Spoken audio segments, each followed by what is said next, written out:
안녕하세요. 저는 지금부터 늘 간섭과 잔소리를 하는 시누이와 돈 쓰는 것에 벌벌 떠는 시아버지, 그런데 이런 데에는 엄청난 비밀이 있었는데요. 지금부터 저희 사는 얘기를 해볼게요. 그리고 결론부터 말하자면 끝내는 남편이 자기 아버지를 버리더군요. 남편이 이렇게까지 선택을 하게 된 것에는 저만 모르는 비밀이 숨겨져 있었습니다. 저라도 남편 입장이었으면 정말 그런 선택을 하지 않았을까 싶습니다. 그동안 잘 버텨온 것이 용하더군요. 남편은 이제 또 다른 인생을 살기 위해 많은 변화의 시기를 겪고 있습니다. 지금은 남편과 다시 연애 때로 돌아간 것 같습니다. 아픔을 겪고 나서 그런지 다시 설렘도 있고 앞으로의 삶도 기대가 됩니다. 저희는 만남도 남들과 다르게 예사롭지 않게 만났는데 결혼해서 사는 것도 순탄치가 않았네요. 저희는 사내 커플이었습니다. 남편의 첫인상은 참 강했어요. 누가 보면 이제 막 출소한 사람처럼 보였으니까요. 외모를 비하하는 스타일은 아니지만 살짝 남편의 첫인상은 짧은 스포츠 머리에 피부는 검은색에다 몸은 운동을 했는지 울그락불그락 하더군요.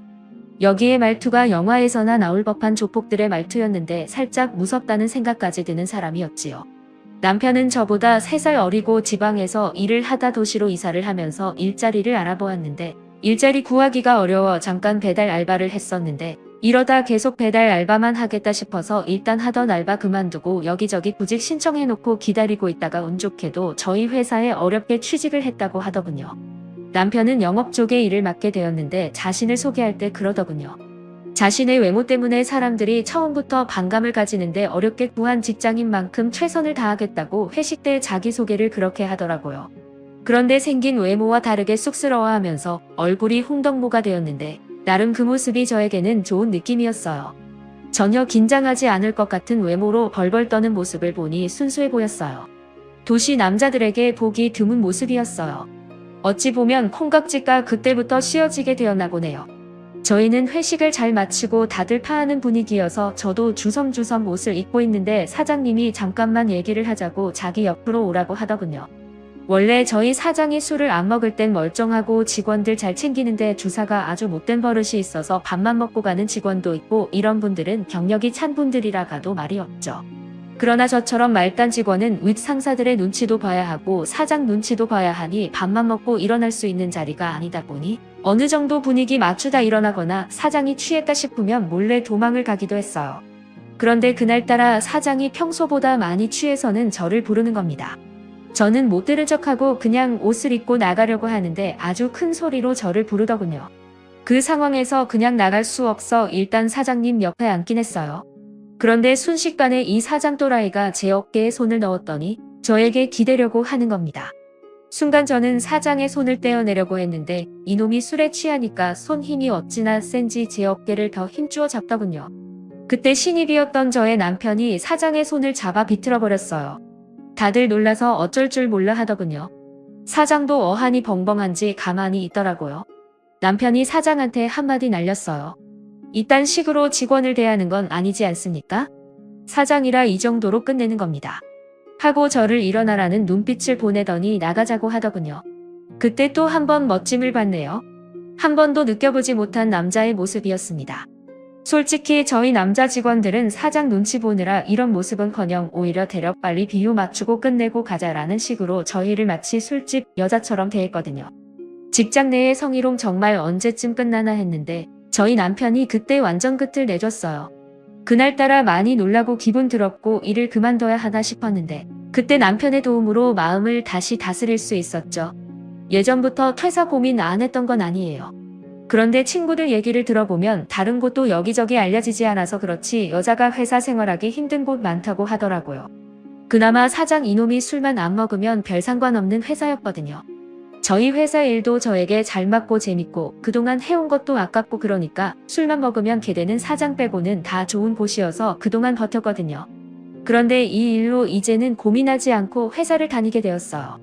정말 다음에 회식이 있었는데 사장 절대로 참석하지 않았습니다. 사장 술만 먹으면 그런 사람인 거 직원들이 말을 안 해주니 자신이 그렇게까지 하는 줄 모르고 있다가 이번에 된통 크게 당하고 회사 내에 말이 돌면서 사장도 알게 되면서 자기도 들은 게 있으니 나중에 머쓱했겠죠. 어쨌든 자기가 알아서 자리를 피하더군요. 한 번도 사장한테 덤비는 사람이 없어서 꾸준히 추태를 보였는데 사장이 이제는 대련 남편의 눈치를 보더라고요. 남편의 아주 큰 활약으로 회식의 자리가 즐거워졌어요. 저희는 그날 이후로 약간의 썸을 타게 되었어요. 회식 자리에서 나왔을 때도 그대로 저를 혼자 보내면 안심이 안 된다고 하면서 집 근처까지 데려다주는 자상함까지 보이더군요. 그날부터 저의 심장은 다음날 이 사람을 멀리서 보는데도 자꾸 심장이 나대는 거예요. 저는 연애라는 것을 한 번 더 해본 적이 없고 그냥 싹사랑 아니면 그냥 썸 이 정도만 해봐서 이번도 이러다 말겠지 했어요. 그런데 날이 갈수록 이 사람이 저에게 관심을 보이고 신경 쓰이게 하는 거예요. 그럴수록 저의 심장은 더 나댔어요. 점심을 먹고 나면 제 자리에 커피를 가져다 놓질 않나 퇴근 시간대가 되면 밖에서 저를 기다리고 있는 거예요. 저는 이 사람의 마음을 알고 싶어서 물어봤네요. 왜 나한테 잘해주는 거야? 잘해주고 싶으니까. 상사로서? 아님 누나로서? 참 가만히 보면 두뇌에 연애 안 해봤나요? 남자가 매일 커피 대령에 퇴근 시간에 맞추어서 기다리고 있으면 뭐겠어? 퇴근 시간에 기다리는 건 그냥 집이 같은 방향이니까 그러는 거 아니야. 바보 멍충이 이러더군요. 사실 저희는 회식 때 그 일이 있고 저를 집에 데려다 줬다고 했잖아요. 그날은 제가 놀라고 힘들었을까 봐 어떠한 말도 하지 않더라고요. 그런데 다음 날 또 저를 기다리고 있길래 저는 괜찮다고 거절을 했는데 이 사람 한다는 말이 자기도 저희 집 가는 방향이랑 같다고 하면서 저를 기다린 게 아니라고 하는데 조금 민망했어요. 저희는 그렇게 같이 버스를 타고 가면서 이런저런 얘기를 나누게 되었습니다.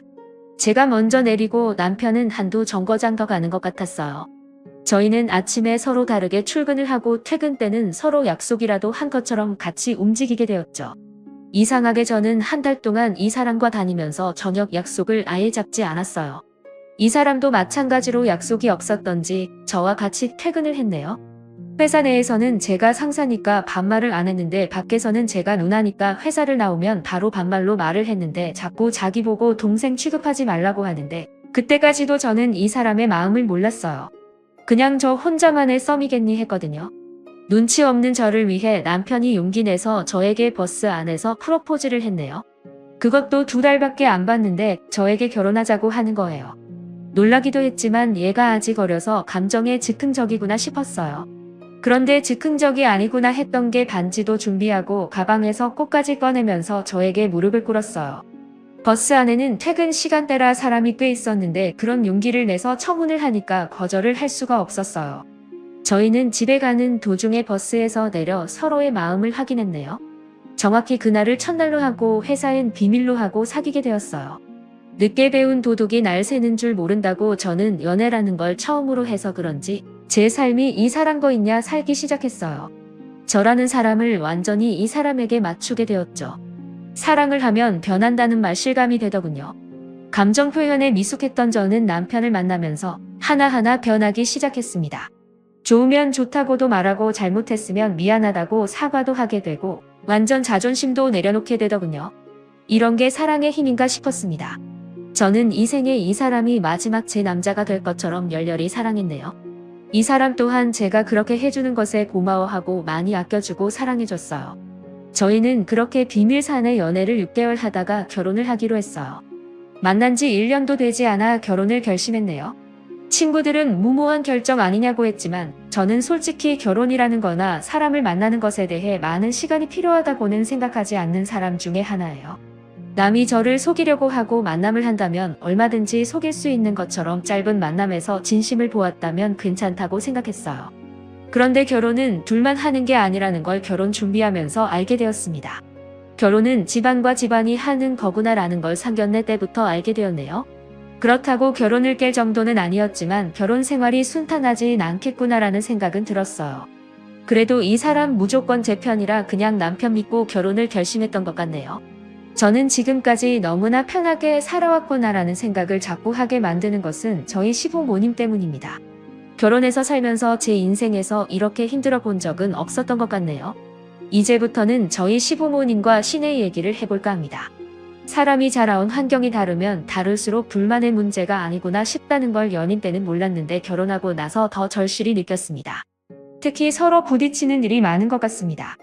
양가 부모 쪽에 선물을 하나 하더라도 사소한 일로 싸우게 되더군요.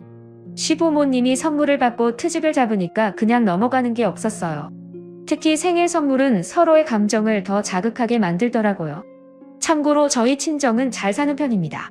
그렇다고 시댁이 못 살진 않습니다. 시댁도 저희 집 못지않게 잘 삽니다. 그런데 너무 답답한 게 돈이 있어도 쓰지를 않으려고 해요. 그런데 아꼈다 어이없게도 가족한테 당하는 일이 생기긴 하더군요. 결혼하고 처음 시어머니 생신이 있었어요. 저는 나름 생각하고 고민 끝에 값이 좀 많이 나가는 가방을 선물해 드렸어요. 소위 말하는 명품이랄까요?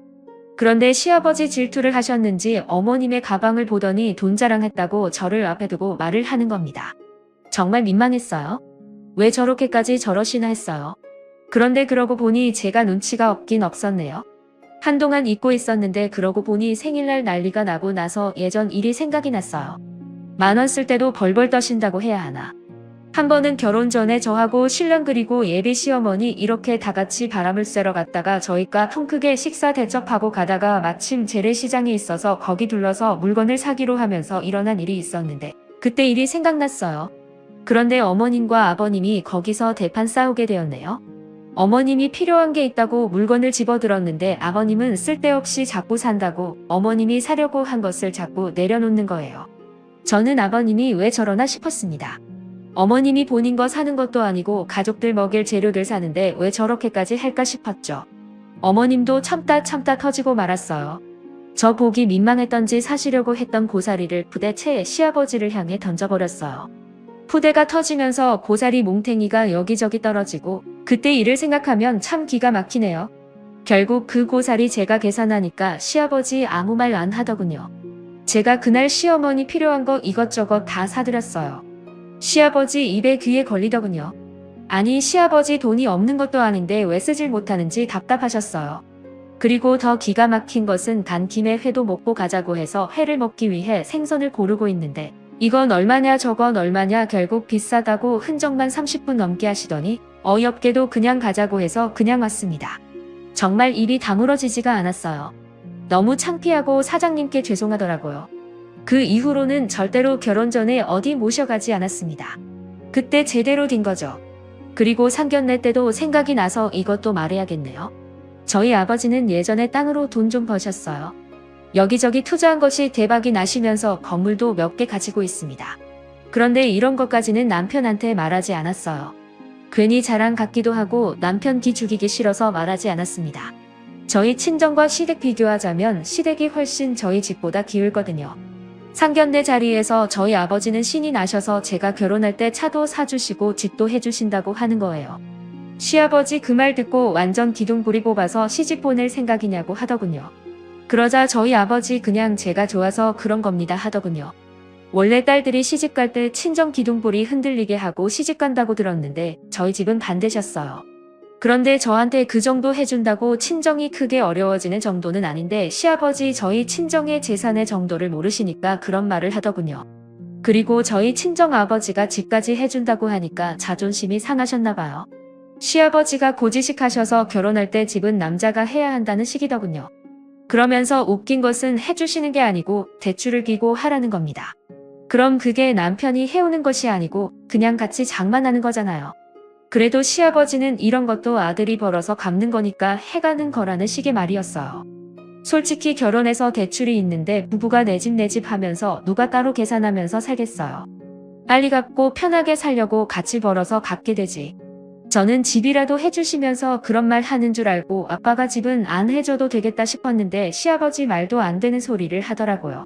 저도 사실 저희 친정 아버지한테 집, 차 이런 거 바라지 않는데 아버지가 좋아서 하신다고 하니까 말리진 않았는데 시아버지 말 들으니까 어이가 없었어요. 그런데 저희 아버지는 워낙 손도 크고 시원시원하신 분이라 예비 시아버지의 그딴 말 같은 거 신경 쓰지 않고 아버지는 집을 꼭 남자가 하라는 법 있냐 하시면서 화끈하게 사주시겠다고 했습니다. 저는 시아버지 그래도 끝까지 고집 부릴 줄 알았는데 저희 아버지 말 확실하게 대답 듣고서는 시아버지 못 이기는 척 받아들이더군요. 이 심보를 뭐라고 표현해야 할까요? 그런데 이런 데에는 다 이유가 있었다는 거를 나중에서야 알게 되었습니다. 그때 시어머니도 했던 말이 생각나네요. 자기 아들 그런 것 때문에 기 죽는 거 아니냐고 하시는데 시아버지 시어머니 귀에다 대고 소곤대는데 예의가 아닌 것 같았어요. 괜히 저희 부모님께 죄송하더라고요. 시어머니, 시아버지 귀속말이 끝나자 그냥 입으로 저희 아버지한테 사돈 이제 그만하세요. 애들 살면서 집도 장만하고 어려움도 알아야 돈 귀한 줄도 압니다. 저희 시어머니 갑자기 그런 말을 하더라고요. 아무래도 시아버지한테 코치를 받고 말씀하시는 것 같았어요. 그런데 아버지의 한마디에 시어머니 말문을 닫더군요. 시어머니야, 안 사돈 저는 애들한테 돈 쓰려고 이렇게 열심히 살고 돈 모았습니다. 저는 제가 애들한테 돈 쓰는 거 하나도 안 아깝습니다. 내가 돈이 쓰고 넘치도록 있는데 왜 고생을 시킵니까? 꼭 그렇게 자린고비식으로 교육 안 해도 부모 하는 거 보고 자란 자식들은 그렇게 안 해도 돈 허투루 안 씁니다. 돈 귀한 줄 안다고요. 저는 내 자식들 행복해 하는 거 보는 게 낙입니다. 사돈도 아들 사랑한 만큼 주세요. 아꼈다 다 똥됩니다. 애들이 필요할 때 주는 게 돈을 제대로 쓰는 겁니다. 그리고 이런 건 다 내리사랑이라는 생각이 듭니다. 내가 내 딸한테 주고 훗날 내 딸이 또 자기 애한테 주고 주는 것이 얼마나 행복한지를 배우면 인간 말종 안 돼요. 아버지가 돈 있으면 주라는 말보다 돈이 쓰고 넘친다는 말에 꽂혀서는 시어머니. 아이고 사돈은 어떻게 돈을 그렇게 벌었답니까? 그렇게 많으시니까 퍼주고도 남으니까 주는 거죠. 저는 먹고 죽으려고 해도 없습니다. 말을 하니까 또 시아버지, 저희 아버지한테 지기 싫어서 자기는 돈이 있지만 애들이 고생이 뭔지 느끼게 하고 싶어서 안 주는 것뿐이라고 하더군요. 저희 아버지가 그 말을 놓치지 않고 말을 했어요. 사돈 그렇게 돈이 있으면 애들 필요할 때 주세요. 했더니 시어머니는 갑자기 화장실을 가고 싶다고 하면서 주섬주섬 옷을 챙겨 입으시더니 나가버리셨어요. 시아버지는 돈 얘기만 나오면 입에 본드를 붙여 놓으셨는지 아예 말을 하지 않으셨어요. 그때 저희 아버지는 상견례 자리에서 몇 마디 나눠보고 저희 시댁분들을 파악하고 돈에 관해서는 그 이후로 말을 섞지 않으셨어요. 저희 시아버지가 그러셨거든요. 부모를 잘 만나요. 그것도 베풀면서 하는 거지. 했어요. 자라온 환경이 달랐다는 거죠. 저희 시아버지는 어릴 적 너무 없이 자라서 굶는 날이 엄청 많았다고 하더라고요. 그래서인지 키가 너무 작으세요. 160도 안 됩니다. 자라온 환경을 듣고 나니 이해는 되지만 안 써도 너무 안 쓰니까 이제는 이해보단 답답했어요. 그날 상견례 자리에 나오신 부모님들 의상만 봐도 알 수 있었어요. 신우 한 명 있는데 딸이라는 게 자기 엄마 옷 좀 사드리고 아버지 신발도 좀 사드리지 자기만 삐깍번쩍하게 하고 나왔더라고요. 옷을 잘 안 사 입는 사람은 뭐가 좋은지도 모르겠거니와 비싸면 손이 안 가잖아요. 분명 예비 남편이 일주일 전에 옷 사 입고 나오시라고 돈을 드렸다고 했어요. 그런데 제가 봤을 때는 아무래도 그 돈을 시누이한테 드린 것 같았어요. 나중에 다시 확인해 보니 아니나 다를까 정말 그 돈을 시누이한테 부모님 모시고 백화점 가서 옷 사드리라고 돈을 드렸다는 거예요. 그 돈을 세상에 지 몸에 처바르고 나왔더라고요. 시어머니한테는 시누이 이것이 시어머니 시집 올 때나 입었던 옷이나 되려나. 알록달록 무슨 색종이도 아니고 아주 파란색 원피스에 두꺼운 허리 벨트를 하고 스카프는 어찌나 촌스러운지 무슨 보자기를 목에 메고 있는 것 같았어요. 충격이었어요. 시아버지 역시 체키무늬의 양복에 신발은 뒷굽이 다 닳아서 아주 안쓰럽더군요. 솔직히 처음 만나 시장 갈 때도 그때도 놀랐거든요. 그래서 남편한테 예비 시부모님 옷이 말도 못하게 입으셨길래 이 사람 기분 상하지 않게 부모님 옷 좀 사드리고 싶은데 사드려도 되냐고 하니까 안 그래도 자기가 돈을 주면 꼭 옷은 안 사 입고 다른 데 쓰신다고 하는 거예요. 그래서 이번에 상견례 때는 입고 나올 옷은 그냥 직접 사드리라고 어른들은 자기한테 쓰는 건 잘 못 사니까 직접 사드리라고 했더니 그래야겠다고 했거든요.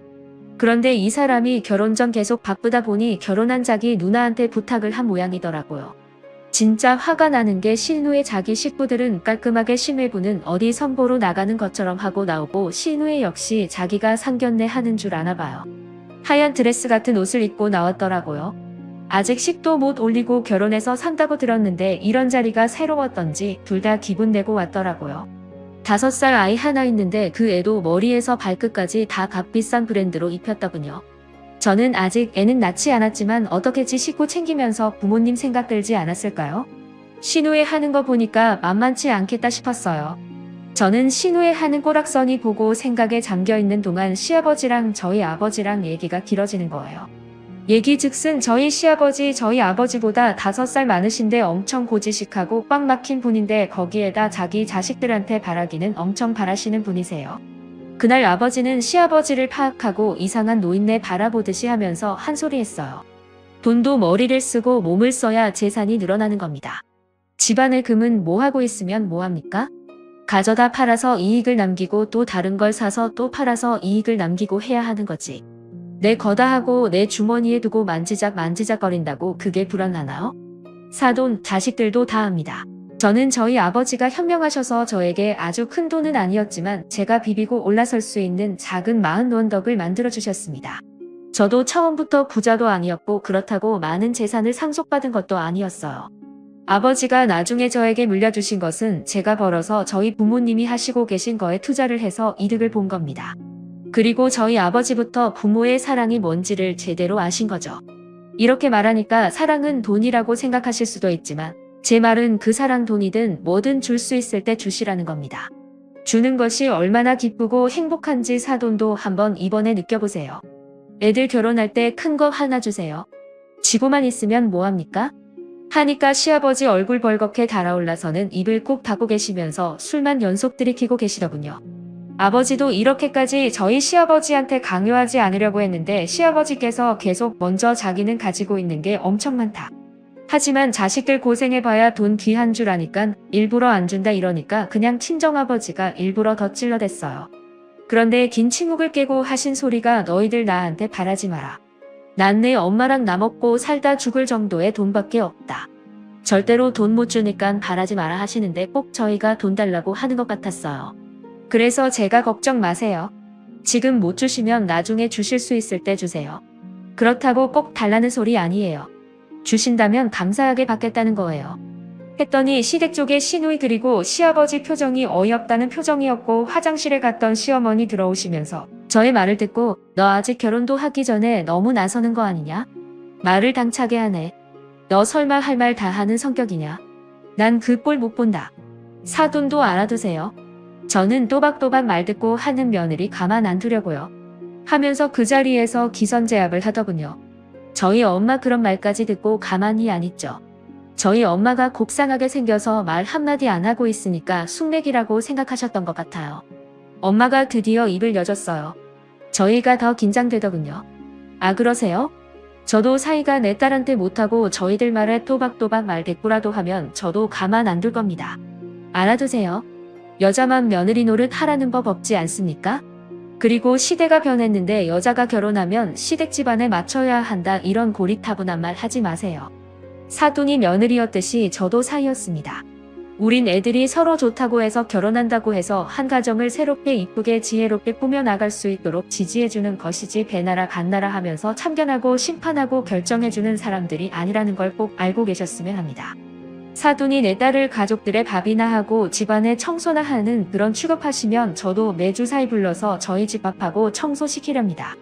서로 지킬 것은 지켜가며 가족이 서로 도와가며 살아야지 한 사람만 희생자가 되지 않는 그런 가정을 만들어 주셨으면 합니다. 이것 또한 부모가 하기 나름이기 때문에 말하는 거예요. 말하자 시어머니 저희 엄마의 말에 말문이 막혔는지 어떠한 말도 못하고 참나 한 소리하고 시아버지만 하셨어요. 시부모님들이 아무 말 못하고 있으니까 갑자기 시누이 이것이 어른들 얘기에 끼어들어 그럼 그렇게 귀한 공주 같은 딸을 모시고 살지 왜 시집을 보냅니까 하더군요. 이럴 줄 알고 준비했는지 저희 엄마 시누이를 향해 바로 치고 들어가더군요. 여자가 꼭 가정일을 다 도맡아서 하라는 법이 있나요? 사돈도 결혼해서 애까지 키우고 있으니까 더 잘 알겠네. 요즘은 맞벌이도 많고 하는데 왜 이렇게 여자는 밥하고 빨래하고 집안일하고 밖에 나가 일도 하고 남자는 일만 하고 들어와 차려진 밥 먹고 TV 보면서 쉬고 있어야죠? 했어요. 그러자 시누이 말 못하고 있는데 시어머니 이 말에 자신이 그러고 있는 거 알아준 것 같다 속이 시원했는지 갑자기 돌변해서는 엄마 말에 맞장구를 쳤어요. 맞아요. 왜 여자만 같이 일하고도 밥하고 살림하고 애보고 하이고 사돈이 내 속을 알아주네. 당신 잘 들었지? 우리 집 얘기를 하고 있잖아. 시어머니 너무 웃겼어요. 시어머니 아까 당신이 했던 말 다 잊어버리고 갑자기 저희 엄마랑 하나가 되어 신이 나서 좋아라 하셨어요. 그런 모습에 시아버지 줏대를 바로잡아 뭐야 당신 어느 편이야? 하셨어요. 시어머니 어이없는지. 뭐 편이 어딨어 나도 이제 나 혼자 다 안 할 거요. 내가 바보 멍충이처럼 헛살았어. 내가 당신보다 어리고 며느리 엄마하고 동갑인디. 지금 눈이 있으면 보라고. 내가 훨씬 언니 같잖아. 여자는 남편에 따라 다르다더니 사돈 보니까 알겠네. 우리도 돈이라면 없는 집도 아닌데 돈 있으면 뭐래 쓰지를 못하게 하는데. 내가 헛살았어. 내가 한순간에 잘못된 선택을 했어. 그게 뭐가 죄라고. 어리석었어.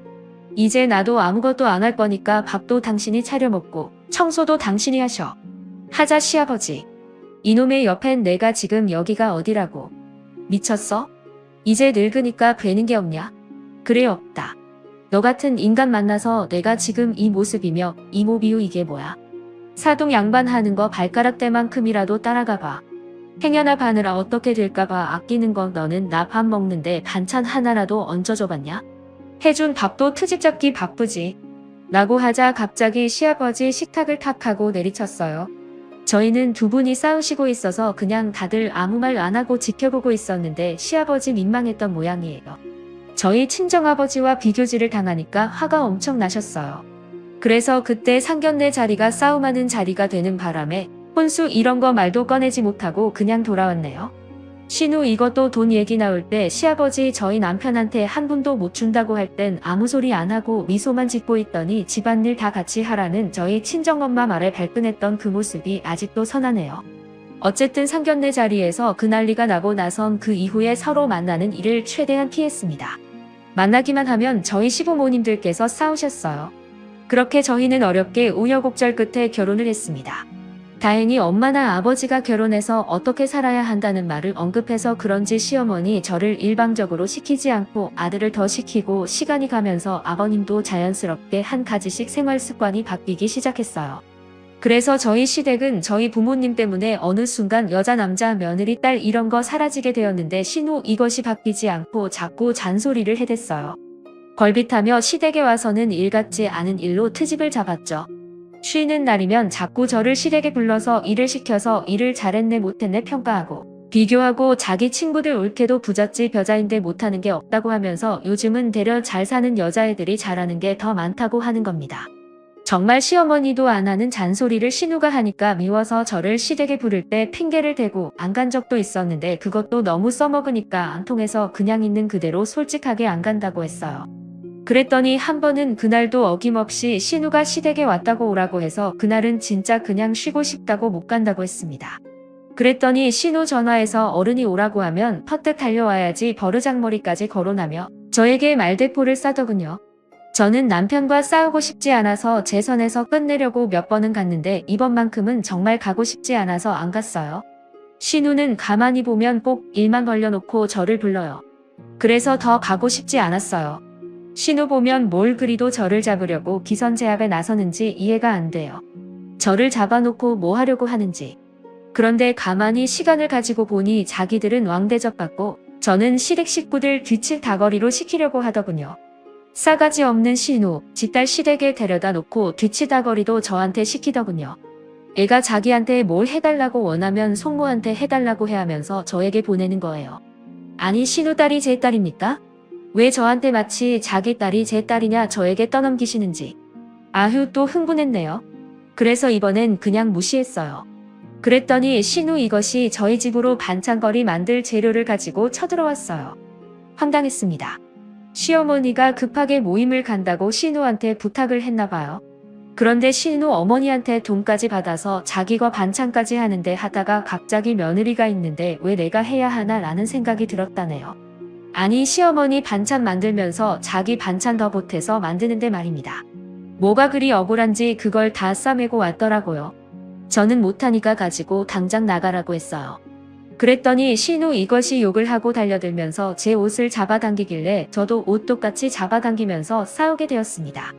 이것이 먼저 제 머리를 치길래 저도 똑같이 쳤어요. 막고 있으라는 법 없잖아요. 저는 성질의 대문을 활짝 열어 제치고 그 반찬 재료들 죄다 현관 밖으로 던져버렸어요. 밖에는 시금치며 콩이며 멸치 아주 난리가 아니었어요. 그렇게 하고 나서 한 소리 했죠.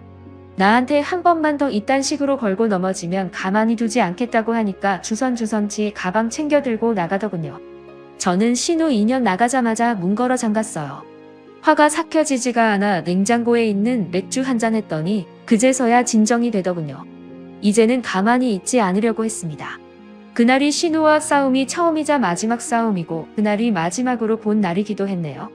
그리고 시댁에선 저희 둘이 싸운 걸 말하지 않았는지 아무 말 없더군요. 아무래도 신우 저한테 맞은 거 말하기 쪽팔렸는지 말 안 했던가 보더군요. 그런데 신우와 그런 일이 있고 나서 2달 동안 얼굴을 못 봤는데 그 이유가 저는 신우가 저를 피해 시댁에 오지 않은 줄만 알았는데 알고 보니 제가 결혼하기 전부터 자기 부모님 재산 늘려준다고 시어머니 모르게 시아버지만 꼬셔서 투자했다가 완전 쫄딱 망해버렸어요. 한 푼도 못 건지고 휴지 조각 되고 말았죠. 시어머니 하루는 전화해서 집에 빨간 딱지 붙이러 여러 사람이 왔다고 해서 서둘러 시댁에 가보니 정말 물건에 딱지가 붙어 있더군요. 그런데 시댁에 값 나가는 물건도 없지만 물건이 없어서 많이 붙어 있진 않더군요. 그런데 문제는 집이 넘어가게 되었더라고요.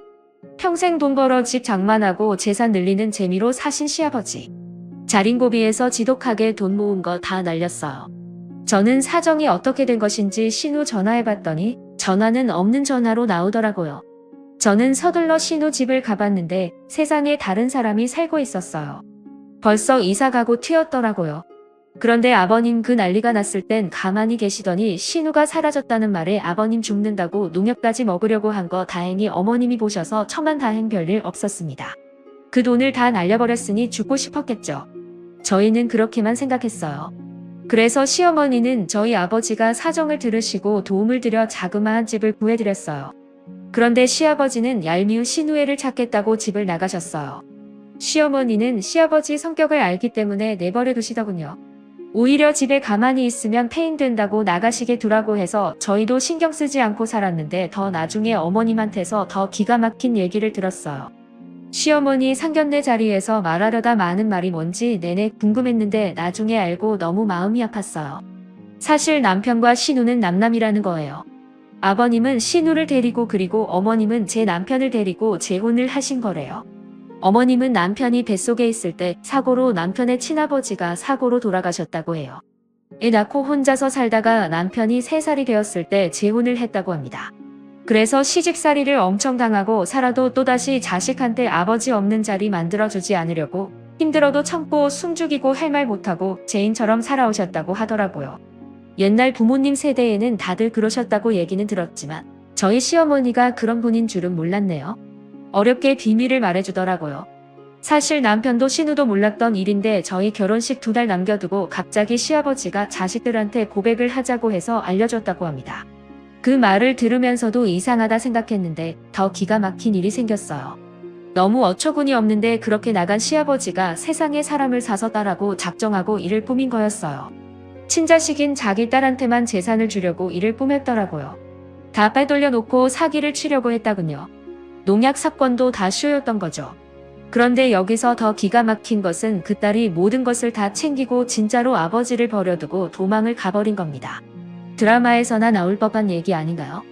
한순간에 낙동강 오리가 된 시아버지 이 사실이 알려질까봐 집을 나간 것더라고요. 사실이 밝혀지는 건 시간 문제였으니까요. 남편이 아무리 봐도 사건 터지고 일 돌아가는 게 미심쩍어서 저희 아버지 도움받아 여기저기 알아보았는데 이런 엄청난 일을 벌였더라고요. 남편은 얼마나 화났으면 몇십 년을 아버지로 알고 지냈는데 이런 사기를 친 것을 알고 한순간에 모든 것을 내려놓더라고요. 그래서 남편은 나쁜 아버지를 버리고 인간 같지도 않은 가짜 누나도 버렸습니다. 지금은 오히려 되려 더 행복한 것 같아요. 저희 아버지께서 저희 남편을 말없이 꼭 안아주시면서 등을 쓸어 내려주시더군요. 저희는 이제부터 새롭게 다시 가족이 되어서 다시 시작하고 있습니다. 거짓으로 시작한 거짓 사랑 끝내는데 참 오래 걸린 것 같아요. 한편으로는 차라리 너무 잘된 일이 아닌가 싶습니다.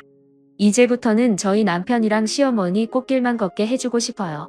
다음 사연입니다. 안녕하세요.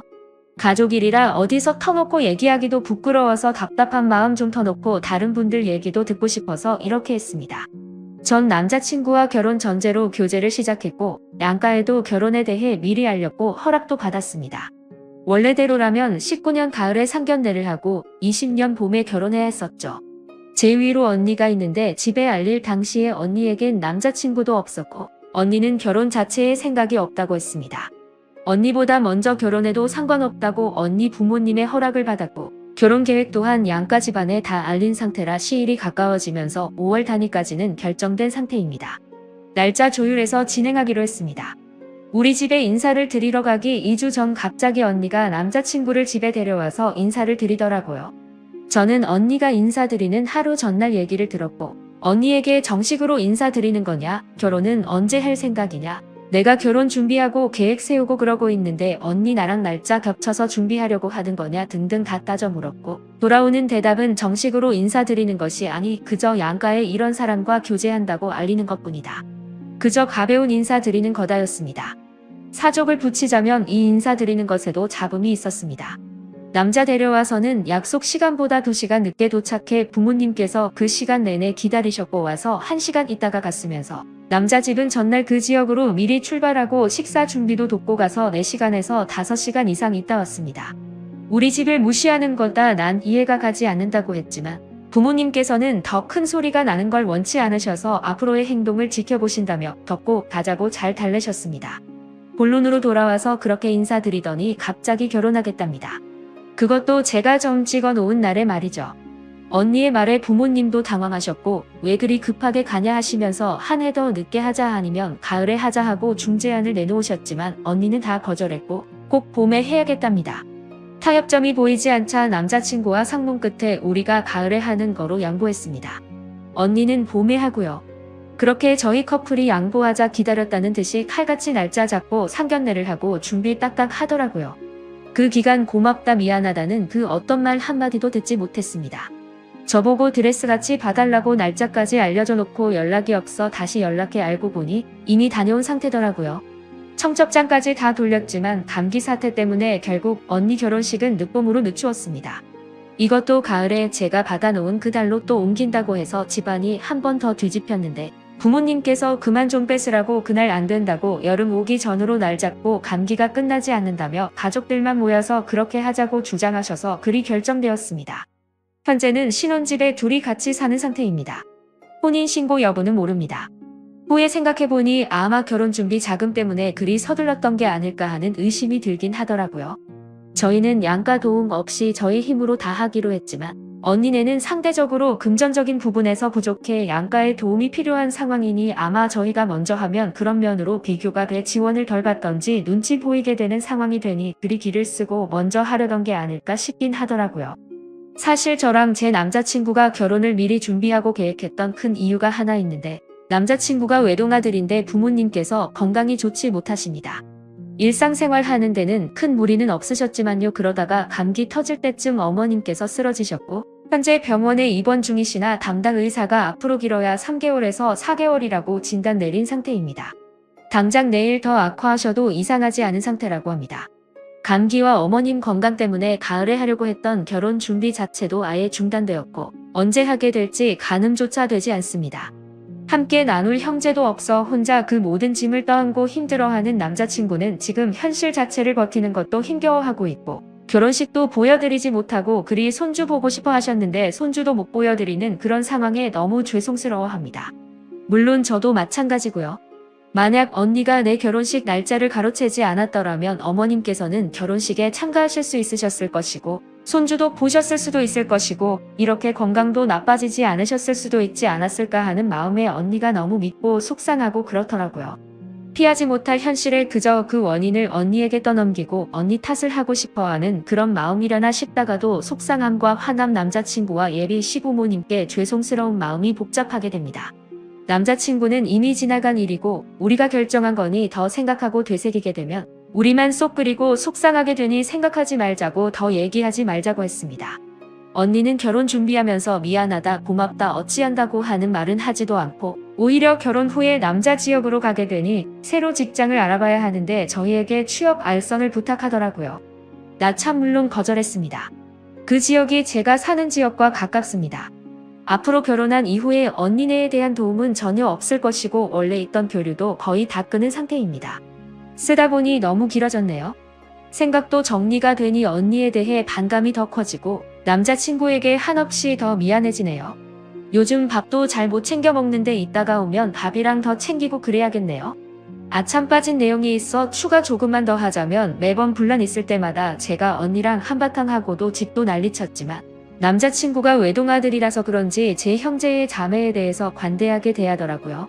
제가 난리치면 옆에서 남자친구는 오히려 좋게 생각하자며 말리는 그런 모습이라 저보다 제 남자친구가 제 가족에 대해 더 너그럽게 생각하고 그러는 것 같더라고요.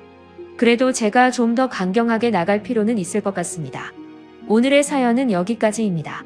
구독, 좋아요 꼭 눌러주세요. 감사합니다.